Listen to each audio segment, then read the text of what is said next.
উনি ভীষণ মিশুকে। আজকে বসের মেজাজ কেমন? ভালোই, হ্যাঁ, মিষ্টি।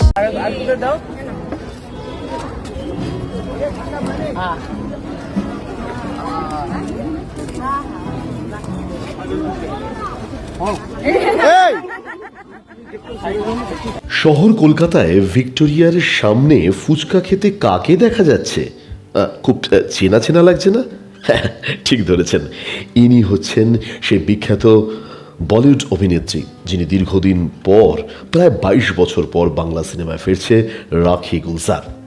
হ্যাঁ, শিবপ্রসাদ মুখার্জির ফেসবুক পেজ থেকে এই ভিডিওটি আমরা তুলে ধরলাম আপনাদের জন্য। তার জন্য অবশ্যই স্পেশাল থ্যাঙ্কস পরিচালক শিবপ্রসাদ মুখার্জিকে, বিকজ আগামী 9th মে আসতে চলেছে আমার বস।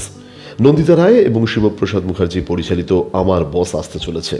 শুটিং শেষ, ট্রেলার লঞ্চ হয়ে গেছে, কিন্তু এদিন একেবারে শহর কলকাতায় ফুচকা খাওয়ার আনন্দে আমার বস আর তার টিম, আমার বস অর্থাৎ রাখি গুলজার তো সঙ্গে ছিলেনই, এবং পাশ থেকে যাকে শোনা যাচ্ছে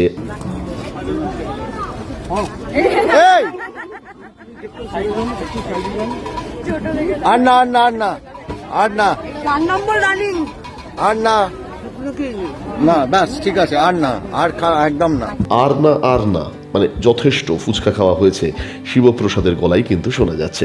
সব কিছু মিলিয়ে আমার বসের কলাকুশলী ব্রাউটা তারা একেবারে শহর কলকাতার রাস্তাঘাটে ফুচকা খাওয়ার আনন্দে মাতলেন। অবশ্যই শুভেচ্ছা রইল আগামী 9th মের জন্য, যেদিন রিলিজ করছে শিবপ্রসাদ মুখার্জি, নন্দিতা রায় পরিচালিত, রাখি গুলজার এবং শিবপ্রসাদ মুখার্জি অবশ্যই অভিনীত আমার বস।